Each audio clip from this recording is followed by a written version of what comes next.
Hello, and welcome to the Sunday meditation of the Sanctuary of Light and the Light Institute of Galisteo. As you can see, I am not at the Light Institute, unable to get there today. And my higher self gave me such a sweet message. It said, remember that every place we meditate is sacred. And so may you know that part of you that tunes in deepest into yourself and expands into the cosmos is activating and energizing a place of sacredness. For those of you that are joining us for the first time, in the background is my new four-legged companion, Gandhi So-So, having some water. Those of you that are joining, we divide the meditation into 3 parts. In the first part, we connect with our higher self, which is the intuitive essence of your soul. It's your own inner voice, your own wisdom. We have it take a form, we draw it into our body, and we sit in meditation as our higher selves. And that allows all of the rest of the smallness to fall away. Now, when we've done that, I'll make a little Om sign and push the button so that you can push the button on your apparatus and meditate for as long as you like. In the second part of the meditation, we reach up into the cosmos and pull down to us an exquisite, perfect beam of white light and draw it in through the top of your head so it's passing through you, down into your stomach, your solar plexus, which is the center of your emotional body. And from there, as you exhale, you laser it out across the planet. So you are illuminating and seeding through your consciousness back up into the cosmos. As you breathe in, draw the white light down. As you exhale, laser it out, stretching out your presence and your purpose. You continue to do that through the second part of the meditation. It will take you into a very deep sense of meditating. Again, a little sound. And in the third part of our meditation, people from around the world ask us to focus our consciousness in something that serves our planet. And the word that came today was a word that everyone needs right now. It's a word of calmness. Here we are at spring or autumn, the change of seasons, and there's this energetic rushing and moving and changing. And inside all of that, the more calm you are, the more centered you will be, the more expanded your consciousness, and the more you will be able to see what is true and what belongs to you. So here we go. We'll begin with our breath. Close your eyes. Breathe in through your nose. Hold at the top for just a moment and begin to exhale through your mouth very slowly. This is what slows the brain into a meditative alpha state.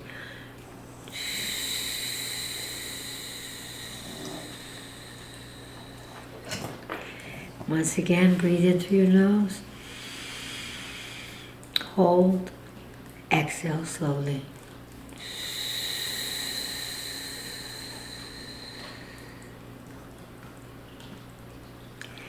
Ask your higher self, the intuitive essence of your soul, to take a form for you.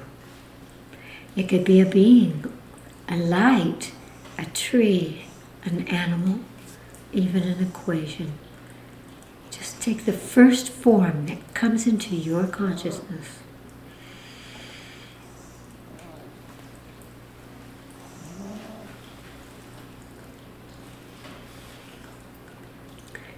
And now ask your higher self to touch the place in your body that's holding your divine essence at this moment. Just imagine that place anywhere in your body and begin to breathe in and out, knowing that your higher self is touching a point of divine essence in you. So breathe in and out through that point. And now draw your higher self in through that point and sit in meditation. Om.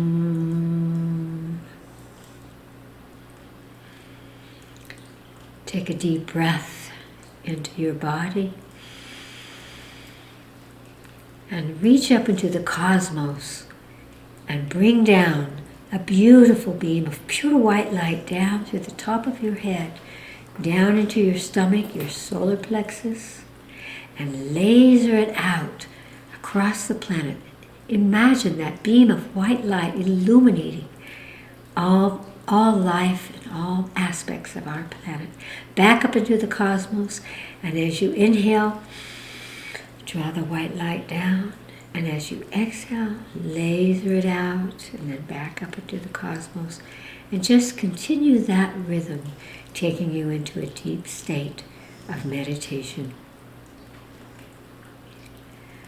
Om.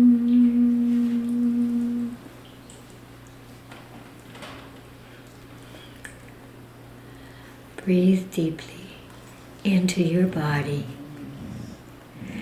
and imagine that you are in a perfect state of alignment, of calmness. And ask your higher self to give you a frequency of light that will bring that calmness to you.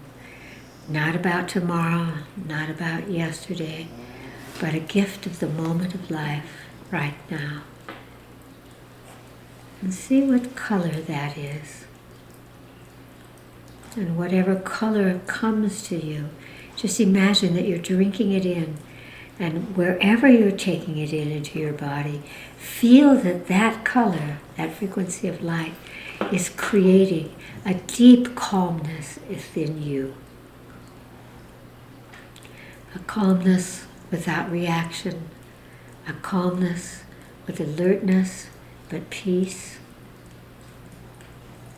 Exquisite, exquisite calm energy activating itself within you, within the trillions of cells of your body. And now imagine that all of humanity, billions of beings on this planet, that they're all within your mind's eye. And ask humanity what frequency of light it needs from you to feel that calmness, to come into a state of centered calmness, so that we know what is true for us and who we are and how to give into this world. And see what color humanity asks from you to activate that state of calmness. And whatever color comes into your consciousness, again, reach up into the cosmos, because you're giving this to someone else. And draw that color down through the top of your head and laser that color out to all of humanity. And feel as if it's entering, each one has asked for that color, that is entering into each and all and activating a state of profound, centered calmness. Do it now.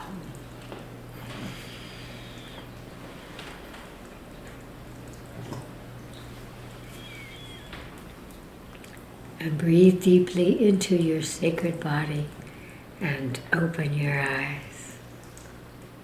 So lovely. Thank you for coming together and doing this.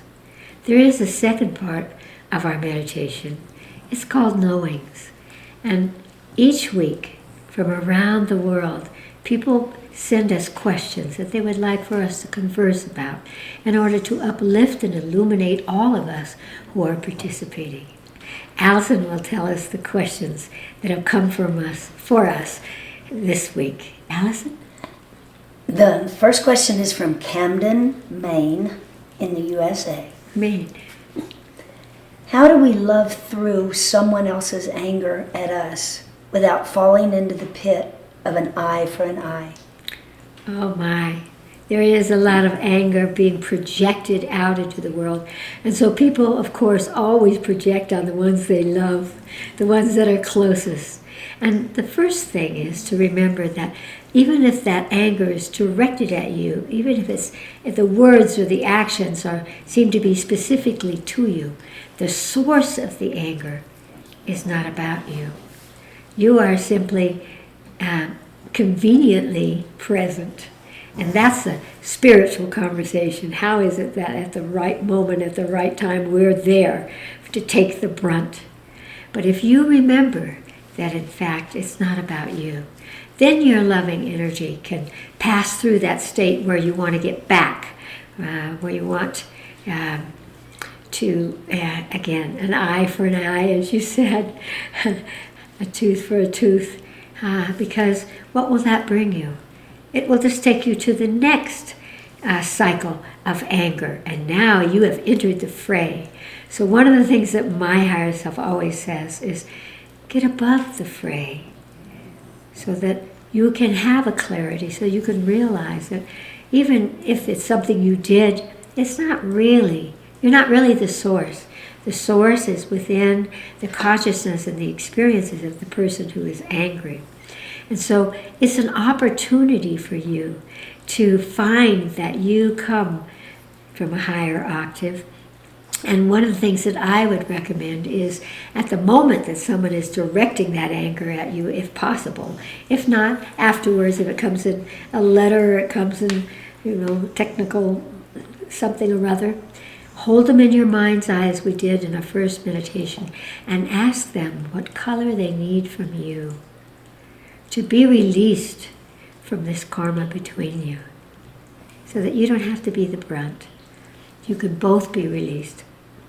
And just imagine, they must choose the color, so just imagine that a color comes to you. And as we did before, reach up into the cosmos, draw exactly that color down, and laser it out to them. And you will find, you can do this even while you're talking to them, or while they're talking to you or yelling at you. If you do this, it often will stop them in mid-sentence, because psychically and spiritually, they will feel that energy, and it will neutralize. It will neutralize that direction of anger that they have within them. So, again, the answer is, it's not about your reaction. It is about a response of higher consciousness that you can find within yourself. And if you do these things, these kinds of exercises in consciousness, you'll begin to realize, first of all, people will stop yelling at you or taking it out on you. And second of all, you will really feel a lightness that comes to you, that you have a response that is a true response. It's a healing response for them and for you. Great love. Allison? The second question is from Singapore. Singapore. This is from someone who's coming to the Greece intensive. Oh, great. We'll see you then. There, what's the question? I noticed that my higher self has given me a lot of predictions for the future that turned out not to be true. Is it because the higher self is not restricted to time? Or are any predictions nothing but possibilities that you may or may not create in the here and now? Is it better during meditation to just be with the energy of your higher self rather than getting messages? Thank you so much for your answer. Well, both of those propositions that were there are true. That your higher self doesn't orchestrate in accordance to your time, because actually you're a part of the cosmic streaming. And this is what happens so often when people think, this is the moment I need an answer, and it doesn't come. Or the answer comes and you don't recognize it. It comes in a flicker. And you're so busy looking for a whole thing, and it's not that way, because you're the source of it all. And so it always has to come through you. And the other thing is, yes, it is much better in meditation, because you see, if you're getting messages in your consciousness, or even in your subconsciousness, you are asking questions. And if the questions have to do with what's going to happen, then you may even be getting an answer from your own subconscious rather than your higher self. And so I would recommend not moving into the future, what's going to happen, because the future is fluid. You are not in a vacuum. Your higher self will orchestrate people coming into your life, events, things that will illuminate your evolution. The purpose of life is the evolution of the soul. And so it will respond to that. So it may be that you get an answer and then it doesn't seem to be the right one because it doesn't happen. Well, it may happen in the future, but it also may be related to an infinite holographic, multidimensional repertoire which you are not conscious of at this moment. So don't ask about what's going to happen, because that's a point of anxiety. It's not a point of clarity. What's going to happen is what we create. And as it happens, the gift is, how shall I respond? Now that's something you could ask your higher self, which I will often do. Shall I call that person now? What is the highest way to speak to it? Shall I ignore this? What can I give to this? Then the higher self can show you. And very often it's not in words. It might be by bringing some event to you or having your imagination lock onto something. It's infinite. Remember that your higher self is you, but it's you on a soul level. And it's you accessing your own wisdom. So when you meditate, remember that meditation is really a gift to us. So meditate bringing in the cosmic energy, the vibration of your higher self, and sitting in meditation and drinking in from higher octaves that allow you that calmness, that centeredness. And that is how we can see what is this wonderful pathway, what is the next step and the past step and the place to be at this moment. Those answers are there. Your higher self will always guide you, but not because you're afraid or worried or wanting to know the outcome. Again, we are not in this alone.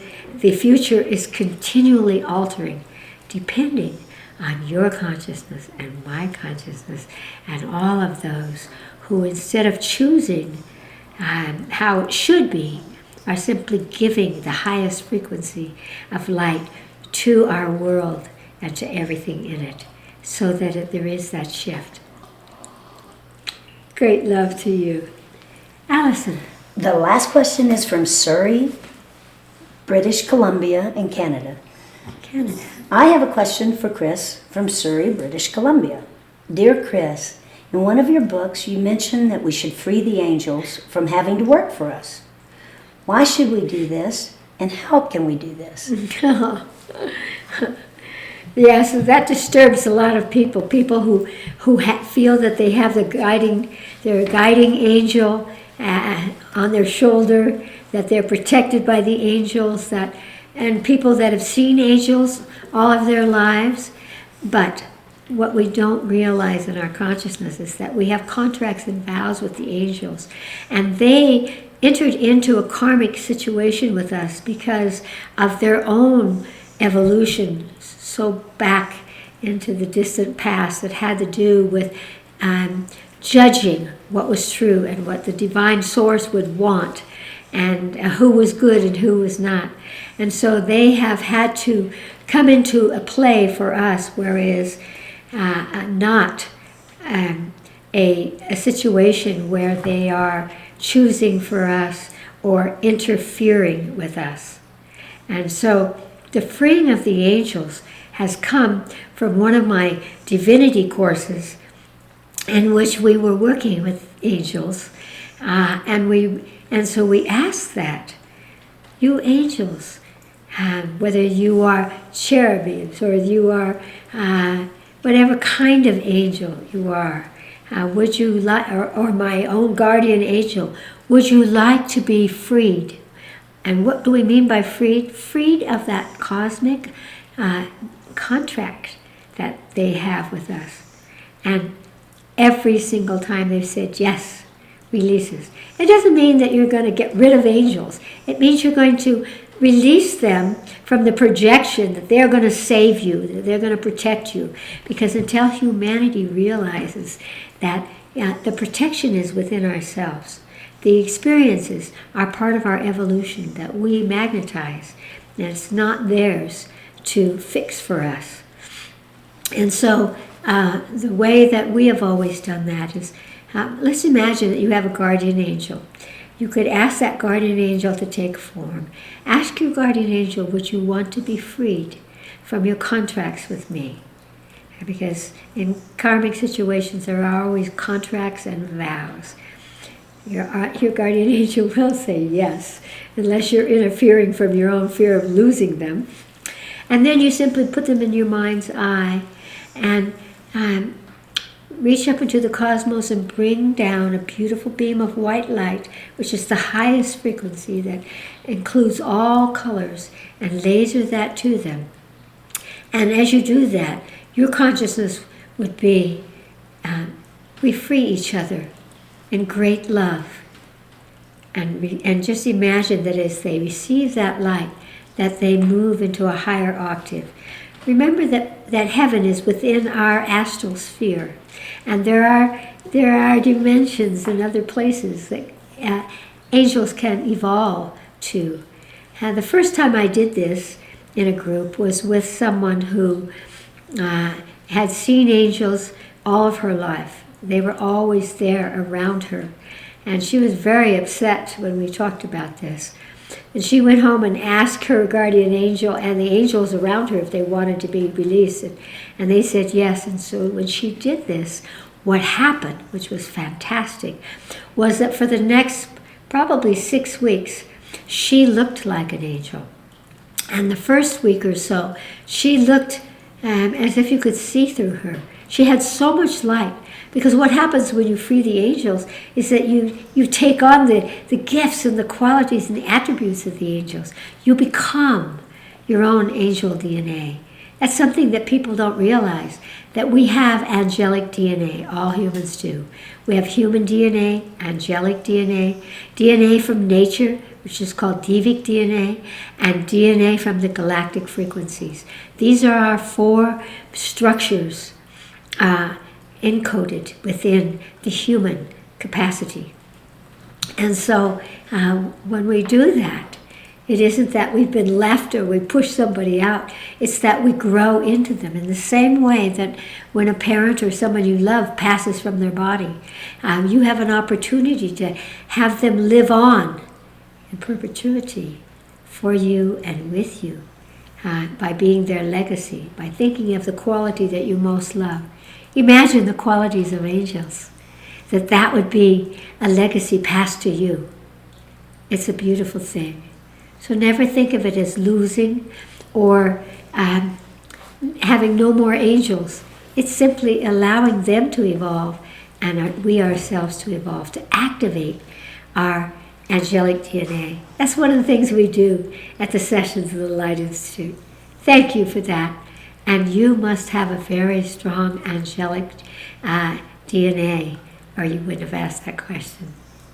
Great love to you and everyone who's joining us.